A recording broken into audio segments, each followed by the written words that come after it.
आज हम पढ़ेंगे 9वीं कक्षा के लिए हिंदी मंजरी की एक कविता राहुल जन्नी। राहुल जन्नी के कवि मैथिली शरण गुप्त और उनके बारे में हमने पहले वीडियो में पढ़ा था और इसका जो पहला भाग है इस भाग को भी हमने पहले वीडियो में पढ़ा था। आज हम इसके दूसरा भाग हम पढ़ेंगे। चेरी भी वह आज कहाँ, कल थी जो रानी, दानी प्रभु ने दिया उसे क्यों मन यह मानी। अबला जीवन हाय तुम्हारी यही कहानी, आंचल में है दूध और आंखों में पानी। मेरा शिशु संसार वह दूध पिए परिपृष्ट हो, पानी के ही पात्र तुम प्रभु रुष्ट या तुष्ट हो। ये जो कविता यशोधरा का जीवन चरित्र के बारे में वर्णन किया गया है, इस कविता के माध्यम से भारतीय नारी जीवन की सच्चाई उपस्थापित की गई है।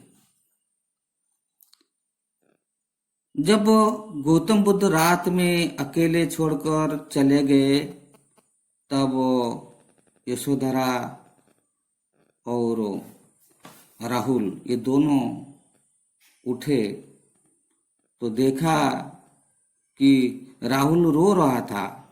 तो यशोधरा ने कहा कि रोने से कोई फायदा नहीं होगा, वो तो चले गए, अगर पहले ही तू रोता तो वो कभी हमें छोड़कर नहीं जाते, तो इसलिए तुझे रोना नहीं चाहिए और मैं तेरा जो सारा दुख है कष्ट है मैं उसे निभाऊंगा, तुझे रोने का नहीं है और हमारा जो भाग्य चला गया है वो भाग्य फिर आएगा, तुझको रोना नहीं चाहिए और मैं भी पतिदेव के लिए भी पक्षपातिनी नहीं बनूंगी और तुझे मैं पाल पोस कर बड़ा करूंगी और अपने पतिदेव के लिए भी कुछ पक्षपातिनी नहीं होंगी।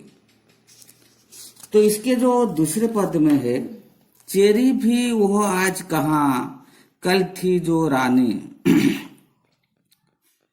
मतलब चेरी का मतलब है दासी। यशोधरा राजवंश की रानी होकर भी आज अपने को दासी से तुलना करती है। चेरी भी वह आज कहाँ, आज वो चेरी से भी हीन है, यानी अपने को दासी से भी हीन समझती है। कल थी जो रानी, यानी यशोधरा जो कल रानी थी, गौतम चले जाने के बाद वो आज रानी नहीं रही, उनका मूल्य तुच्छ हो गया और वो अपने को हीन समझती है। चेरी से भी यानी दासी से भी अपने को भी वो तुच्छ समझती है। दानी प्रभु ने दिया उसे क्यों मन यह मानी। दानी प्रभु यानी पतिदेव, वो पतिदेव से शिकायत करती हैं, कहती हैं हे पतिदेव मुझे ऐसा मन ऐसा दुख क्यों दिया, क्योंकि जिसके पतिदेव नहीं रहते हैं, चले जाते हैं छोड़कर, उनका जीवन बिल्कुल समाज में अबला हो जाता है, कमजोर हो जाता है, वो दुर्बल बन जाती हैं। इसीलिए वो कहती हैं अबला जीवन हाय, वो अपने को अबला समझती हैं। अबला यानी दुर्बल यानी कमजोर। वो कहती है अबला जीवन हाय तुम्हारी यही कहानी। अब से कहानी यही है कि मैं बिल्कुल असहाय बन गई, मेरा जीवन बिल्कुल अबला हो गया, कमजोर हो गया। इसलिए आज से सिर्फ एक ही कहानी है कि मैं मेरे लिए कुछ नहीं कर सकती, सिर्फ आप दोनों के लिए, यानी अपने पतिदेव के लिए और अपने पुत्र राहुल के लिए वो कुछ करना चाहती हैं। इसीलिए वो कहती हैं, आंचल में है दूध और आंखों में पानी। यशोधरा कहती है दोनों के लिए वो समान न्याय करना चाहती हैं। इसीलिए वो कहती हैं कि मेरे बेटे के लिए है आंचल में दूध, मेरे आंचल में जो दूध है ये मेरे बेटे के लिए है, और आंखों में पानी, जो मेरी आंखों में जो पानी है, जो आंसू है, वो आंसू अपने पति के लिए है। यानी वो पति के लिए रोएंगी और आंचल में दूध पिलाकर अपने बच्चे को बड़ा करेंगी।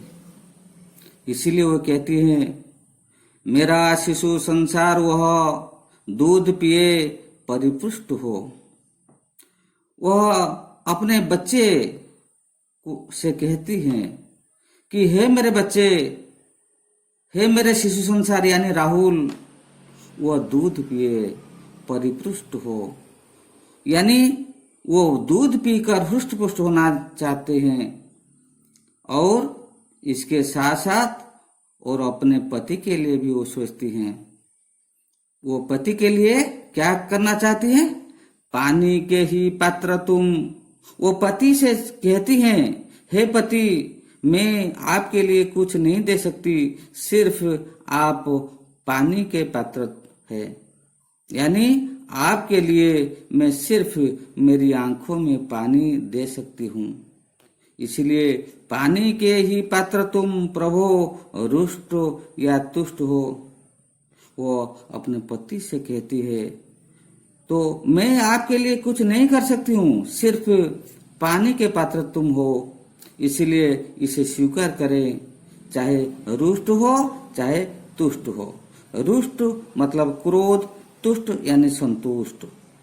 तो इसके सिवा मेरे पास कुछ नहीं है, इसलिए इसे स्वीकार करें, चाहे आप रुष्ट हो या तुष्ट हो, असंतुष्ट हो या रुष्ट हो, यानी क्रोधित हो, लेकिन इसके सिवा मेरे पास कुछ नहीं है। तो कवि इस कविता के माध्यम से, इस कहानी के माध्यम से, यशोधरा के माध्यम से सारे भारतीय नारियों का मनोदशा का सुंदर वर्णन किया है। जिसके पतिदेव नहीं रहते हैं तो वो और अबला बन जाती है, निर्बल बन जाती है और समाज में उसका स्थान कम पड़ जाती है। इस भावना के आधार पर उन्होंने यशोधरा के माध्यम से यही भाव व्यक्त करना चाहते हैं। आज इतना ही। इसके बाद प्रश्न और अभ्यास तुम खुद कर लेना, और इसमें जो व्याकरण विभाग है, जो भाषा विभाग है, इसको भी खुद कर लेना।